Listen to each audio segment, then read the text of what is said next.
तो welcome back friends. आज हम कंटिन्यू करेंगे हम अपनी third class not for profit organisation की। तो चलिए, जहाँ से हमने लास्ट टाइम छोड़ा था हम कंटिन्यू करेंगे। लास्ट टाइम हमने क्वेश्चन नंबर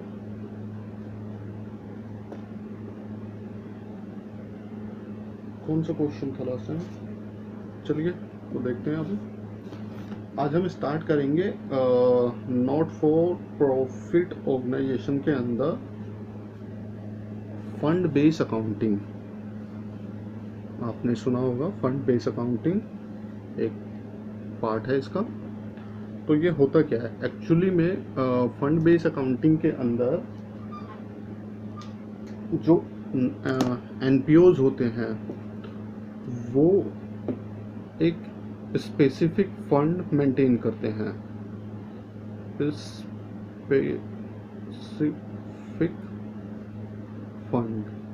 स्पेसिफिक फंड मतलब जिसका एक स्पेसिफिक पर्पस होता है, ठीक है जी। तो ये फंड होता है उनके पास, और इसके ऊपर वो इसको क्या करते हैं, कहीं पे इन्वेस्ट कर देते हैं, तो इससे कुछ ना कुछ इनकम आती रहती है उनको। तो वो इनकम क्या करते हैं, इसको ऐड कर लेते हैं, इसकी इनकम को इसी के अंदर इनकम, ठीक है जी। अब इस फंड को मेंटेन करने से रिलेटेड कुछ एक्सपेंसेस भी होते हैं, तो बस उन एक्सपेंसेस को क्या कर देते हैं, इसमें से डिडक्ट। ये होता है फंड बेस अकाउंटिंग। और हमें क्या देखना है इसमें कि जो फाइनल रिजल्ट आएगा इसका वो कहाँ पे हमें अकाउंट्स में शो करना है, ठीक है जी। इसका एक एग्जांपल, फॉर एग्जांपल आप देखिए, इसका एक एग्जांपल हो सकता है या होता है मैच फंड, ठीक है जी। मैच फंड देखिए, अब ये फंड है तो ऑब्वियस है कि लायबिलिटी साइड में होगा बैलेंस शीट की, क्योंकि एक पोर्शन हम क्या करेंगे, या तो कैपिटल से निकाल के रख देंगे, या फिर हमें इस फंड से रिलेटेड एक डोनेशन कहीं से आ जाएगी, तो हम उसको क्या करेंगे, डोनेशन को आपको पता ही है, कोई डोनेशन जो आती है स्पेसिफिक, उसको हम रखते हैं लायबिलिटी साइड में। तो अब ये हमारे पास आने के बाद हम इसको क्या करेंगे, मान लीजिए 10,000 की आ गई है। अब इसमें से 10,000 में से 8,000 रुपये हम इन्वेस्ट कर देंगे। इन्वेस्ट कहाँ करेंगे, अब इनका जो बैंक होगा उसमें कोई एफडी का अकाउंट खोल देंगे और उस पर एफडी पे इंटरेस्ट अर्न करते रहेंगे। तो उससे क्या आएगी, इनको इनकम आएगी या इंटरेस्ट आएगा, ठीक है जी। तो वो उसमें ऐड हो जाएगा। अब जब ये कोई मैच कंडक्ट करेंगे, जब कोई ये मैच कंडक्ट करेंगे तो मैच में ऑब्वियस है कुछ ना कुछ एक्सपेंसेस होंगे, तो वो मैच के एक्सपेंसेस जो होंगे वो इसमें से माइनस हो जाएंगे,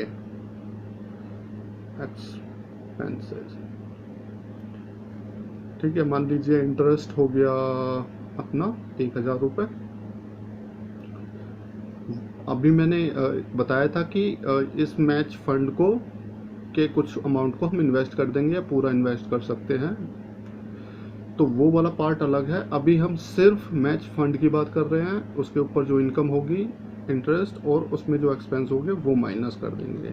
एक्सपेंसेस मान लीजिए 500, तो फाइनल फिगर कितनी आ जाएगी, 10,500। और हमारा क्या होगा, इस तरह से ये मैच फंड ऑपरेट होता रहेगा कंटिन्यू बेसिस पे, ठीक है जी।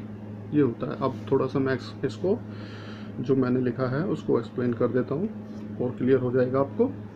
इसमें है कि it means a certain amount received, या तो कोई आपको रिसीव्ड होता है, और सेट असाइड मतलब आपने एक सर्टेन अमाउंट निकाल के अलग से रख दिया है, साइड कर दिया है by NPO, for a specific purpose.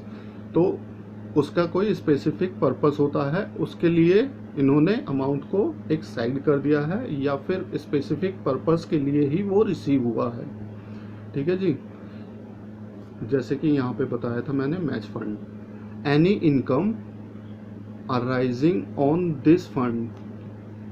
जैसे मैंने बताया था कि इन्वेस्ट करने के बाद जो इनकम कोई अर्न होती है, तो to be added in this fund, वो इनकम इसमें ऐड हो जाएगी। And any expenses related to this fund are to be deducted out of this fund, और एक्सपेंसेस उसमें से डिडक्ट कर देंगे हम।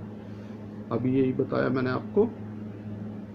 मेन चीज़ यहाँ पे आती है कि एनी इन केस, अब क्या होगा, फाइनल रिजल्ट इसका कुछ ना कोई वैल्यू होगी।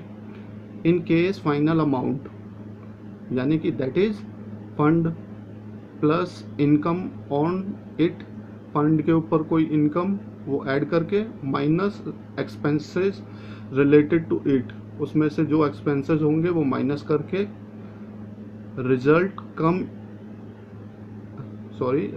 In positive value. अगर ये इस तरह से करके जो रिजल्ट आएगा आपके पास, अगर वो पॉजिटिव वैल्यू है, then it should be shown as a liability under balance sheet. तो जैसे कि ये एग्जांपल बताया था मैंने आपको, ये वाला। अब ये फाइनल अमाउंट जो होगा 10,500 का, ये बैलेंस शीट में लायबिलिटी साइड में चला जाएगा। किसके नाम से? मैच फंड के नाम से। ठीक है, ये हो जाएगी इसकी अकाउंटिंग। अब दूसरा केस, इसका उल्टा केस हो अगर, but in case final amount, यानी कि वही वाला fund plus income minus expenses result in negative value, अगर वो नेगेटिव हो जाता है, देन इट इज़, मान लीजिए ये जो मैच के एक्सपेंसेस हैं ये अपने हो जाते हैं, सपोज कर लीजिए 15,000, तो क्या होगा, नेगेटिव वैल्यू होगी, क्योंकि 10,000 प्लस 1,000 कितने हो गए, 11,000 माइनस 15,000, तो ये तो माइनस का 4,000 हो गया, है ना। Then it is to be shown as an expense in income and expenditure account. तो ये जो एक्सेस अमाउंट खर्च हुआ है, यानी कि 11,000 हमारे पास थे और खर्च हो गए 15,000, तो एक्सेस अमाउंट कितना खर्च हुआ, 4,000, तो वो माना जाएगा हमारा एक्सपेंस, और उसको हम इनकम एंड एक्सपेंडिचर अकाउंट में एज एन एक्सपेंस ट्रीट कर देंगे। ठीक है, ये हो जाएगी इसकी फाइनल। चलिए इससे रिलेटेड कुछ क्वेश्चन देख लेते हैं। सबसे पहले जो अपना एडिशन ये वाला है, इसका क्वेश्चन नंबर 9 देखेंगे हम जी। हो गया, तो ये रहा आपका क्वेश्चन नंबर 9। मैं इसको रीड आउट कर देता हूँ आपके लिए यहाँ पे। How are the following items shown in the final account of a not for profit organisation. ठीक है जी। तो टूर्नामेंट फंड 50,000, टूर्नामेंट एक्सपेंसेस 15,000 और फंड जो है 50,000 है। Receipt from sale of tournament tickets हम इन्होंने सेल किए हैं 20,000 की। तो आपको क्या करना है, इसको किस तरह से ये अपने फाइनल अकाउंट्स में दिखाएंगे वो बताना है आपको। इसमें क्या करना होगा आपको, एक छोटा सा सॉल्यूशन होगा इसका, ये देखिए इस टाइप का, extract of balance sheet. Extract का मतलब आपको पता है, पता ही होगा। एक्सट्रैक्ट का मतलब होता है पार्ट ऑफ बैलेंस शीट। तो क्योंकि हम पूरी बैलेंस शीट तो नहीं बना रहे, पूरी इन्फॉर्मेशन नहीं है, हमें सिर्फ यही पार्ट बनाना है, तो बस इसके लिए, छोटे से पार्ट के लिए हम इसको नाम दे रहे हैं एक्सट्रैक्ट ऑफ बैलेंस शीट। ठीक है जी। तो लायबिलिटी एसेट्स हो गई, और जैसा कि हमने देखा था कि टूर्नामेंट फंड जो था वो 50,000 था,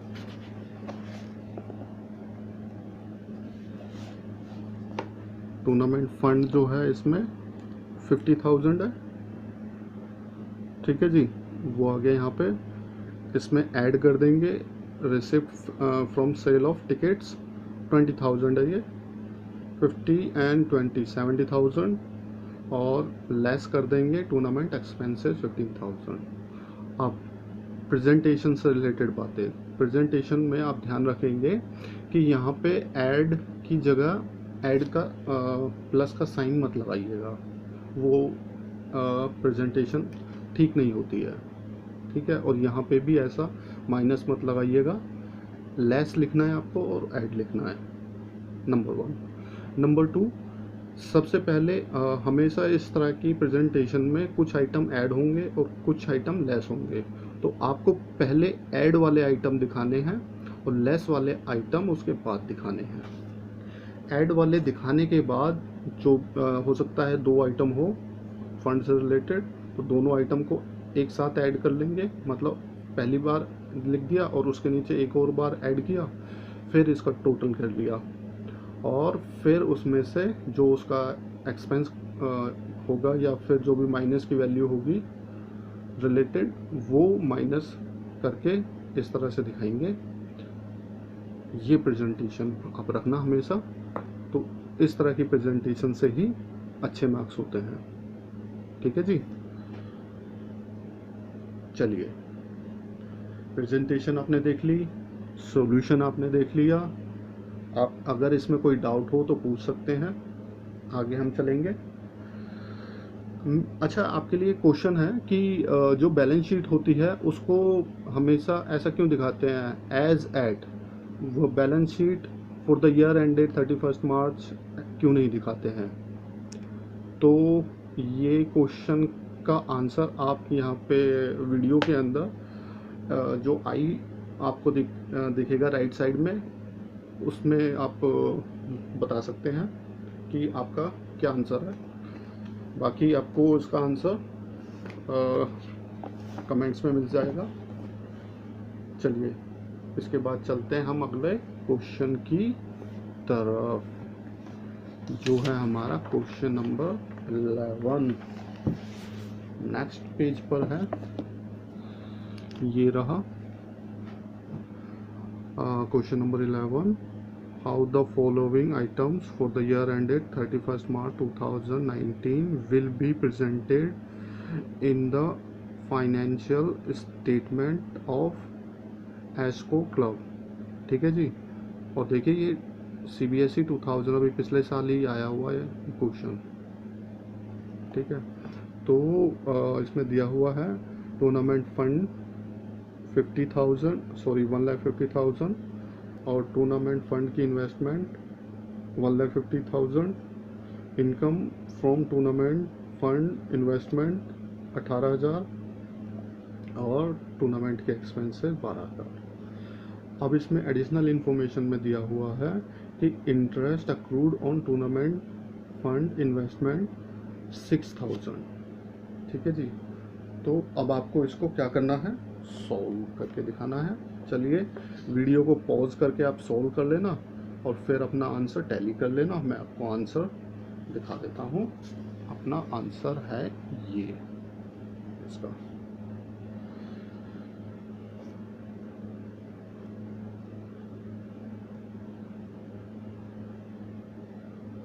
ठीक है जी। आंसर में अपना आपको इसी तरह से प्रेजेंटेशन रखनी है कि एक्सट्रैक्ट ऑफ बैलेंस शीट और इसका नाम ऑफ एस्को क्लब एज एट 31 मार्च 2019। अब सबसे पहले टूर्नामेंट फंड दिया हुआ है 1,50,000 और टूर्नामेंट फंड इन्वेस्टमेंट 1,50,000, और इसमें ऐड करेंगे जैसा कि इसमें बताया था क्वेश्चन में कि income from tournament fund investment income 18,000। अब इसमें एडिशनल इंफॉर्मेशन में एक्रूड इंटरेस्ट 6,000 था, ऐड कर दिया 6,000। अच्छा, अब कुछ दोस्तों के माइंड में आ सकता है कि सर जी ये कैसे हमें पता चला या फिर ये कैसे हम डिसाइड करें कि income from tournament fund investment जो 18,000 है ये, इसके अंदर ऑलरेडी ये अक्रूड इंटरेस्ट इंक्लूडेड है या नहीं है। ये कैसे हम डिसाइड करें, क्योंकि हम इसको अलग से दिखा रहे हैं तो इसका मतलब ये एज्यूम कर रहे हैं कि ये इसके 18,000 के अंदर 6,000 इंक्लूडेड नहीं है। अगर हम ये एज्यूम कर लें कि इंक्लूडेड है तो इसको फिर नहीं दिखाएंगे, है ना। तो ये कैसे डिसाइड करें, ये दोस्तों इस तरह से डिसाइड करेंगे हम। अगर ये जो बोलता है इस क्वेश्चन में कि ये वाली जो फिगर्स दी हुई हैं ये एक्सट्रैक्ट ऑफ ट्रायल बैलेंस है, डेबिट एंड क्रेडिट, तो हम इसको इसी के अंदर इंक्लूडेड मान लेते हैं, क्योंकि जो ट्रायल बैलेंस होता है उसके अंदर जो भी अमाउंट होती है वो सारी फाइनल जाती है। जो इनकम होती इसकी टूर्नामेंट फंड की वो अक्रूड वाली भी जाती और रिसीव्ड वाली भी जाती, और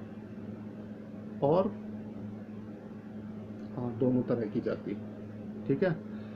तो इसलिए क्योंकि यहाँ पे नहीं दिया हुआ है कि ये एक्सट्रैक्ट ऑफ ट्रायल बैलेंस है तो इसको अज्यूम नहीं किया जा सकता ये इसके अंदर इंक्लूडेड है, ये रीज़न है इसका। बाकी ये दोनों ऐड कर देंगे, किस तरह से ऐड कर दिया यहाँ पे, और फिर इसमें से टूर्नामेंट एक्सपेंसेस माइनस कर दिया और फाइनल अमाउंट ये आ गया। अच्छा, ये क्योंकि अक्रूड इंटरेस्ट है तो ये हमारी क्या है, करंट असेट्स, और करंट असेट्स किस में रहेंगी, असेट्स में इधर, ठीक है। और इसको कर देंगे क्लोज। अब आप balance extract of balance sheet को ऐसे मत दिखाना आप कि यहाँ पे जैसे टोटल करते हैं उसके लिए यहाँ पे भी एक लाइन खींचते हैं और यहाँ पे भी ये वाली और फिर एक डबल लाइन नीचे, ये मत करना आप, सीधा सिर्फ एक लाइन से क्लोज करना है इसको आप। बाकी तो ये सिंपल था। एक क्वेश्चन और देखते हैं इसमें, अब देखते हैं क्वेश्चन नंबर 10। क्वेश्चन नंबर 10 अगर हम बात करें तो अपना ये है क्वेश्चन नंबर 10। मैं रीड आउट करता हूँ इसको। How are the following dealt with in the final account of a non profit organisation. कि दो केस दिए हुए हैं और उनमें आपको अलग अलग केसेस में मतलब फाइनल जो भी इसमें रिप्रेजेंटेशन करनी होगी आपको या सॉल्व करना होगा वो करके दिखाना है। तो मैंने आपके लिए केस 2 सॉल्व करके दिया हुआ है। जब आप केस 2 को समझ लेंगे तो केस 1 आप खुद से भी कर लेंगे, ठीक है जी। तो केस 2 के अंदर वो सारी सिचुएशन है जो केस 1 की है। तो केस 2 को देखते हैं। मैच फंड 1 लाख, मैच के expenses 35,000, investment of match fund 60,000, interest on match fund investment, यहाँ तक है ये 3,000 रुपये। उसके बाद है प्राइज अवॉर्डेड 19,000, ठीक है जी। चलिए इसका सॉल्यूशन अब देख लेते हैं। इसका सॉल्यूशन है थोड़ा सा नेक्स्ट पेज पे जी, ये रहा इसका सॉल्यूशन। अब देखिए मैच फंड जैसे कि 1 लाख था, इन्वेस्टमेंट ऑफ मैच फंड 60,000 थी, ठीक है जी। ये दोनों पुट करने के बाद अब इसमें हम ऐड लेस करेंगे। तो इसमें सबसे पहले ऐड किया हमने add interest on match fund, कितना था 3,000 रुपये, और लेस मैच एक्सपेंसेस 35,000। अब एक चीज़ नोट करने वाली है कि इसमें प्राइज अवॉर्डेड भी थे 19,000 पे, तो क्वेश्चन बनता है कि वो भी माइनस होने चाहिए थे, क्योंकि प्राइस भी तो दिए होंगे मैच में, लेकिन ऐसा नहीं है। यहाँ पे जो वर्ड होना चाहिए वो स्पेसिफिक सेम वर्ड होना चाहिए। जैसे मैच है तो मैच के से रिलेटेड जो इंटरेस्ट की इनकम है और मैच से रिलेटेड एक्सपेंसेस हैं। अगर ये मैच से रिलेटेड प्राइज अवार्ड होते, इसको बोल देता यहाँ पर क्वेश्चन में कि ये जो प्राइज अवॉर्डेड हैं ये वाले मैच प्राइज अवॉर्डेड 19,000, तो हम इसको माइनस कर देते, लेकिन सिर्फ प्राइज अवॉर्डेड हैं तो 19,000 वो नहीं लेंगे। तो ये कहाँ पे जाएंगे, ये नॉर्मली एक्सपेंसेस चले जाएंगे, एक्सपेंसेस मांगेंगे। अच्छा, ऐसा केस हो सकता है कि प्राइज फंड हो, प्राइज फंड के ऊपर कुछ इनकम हो और प्राइज अवॉर्डेड हो, तो वहाँ क्या करेंगे, प्राइज फंड ले लेंगे, प्राइज फंड की जो इनकम होगी वो ऐड कर देंगे और प्राइज अवॉर्डेड को लेस कर देंगे, सिंपल। ठीक है जी, चलिए आज बस इतना ही, बाकी नेक्स्ट क्लास में हम करेंगे। Thank you. अगर कोई डाउट है आपको तो कमेंट में कीजिएगा अपनी क्वेरी को, और मैं आपकी क्वेरी पूरी रिजॉल्व करने की पूरी कोशिश करूँगा। और लाइक और सब्सक्राइब आप कर सकते हैं मेरे चैनल को, आगे कंटिन्यू क्लासेस इसी तरह से लेने के लिए। Thank you.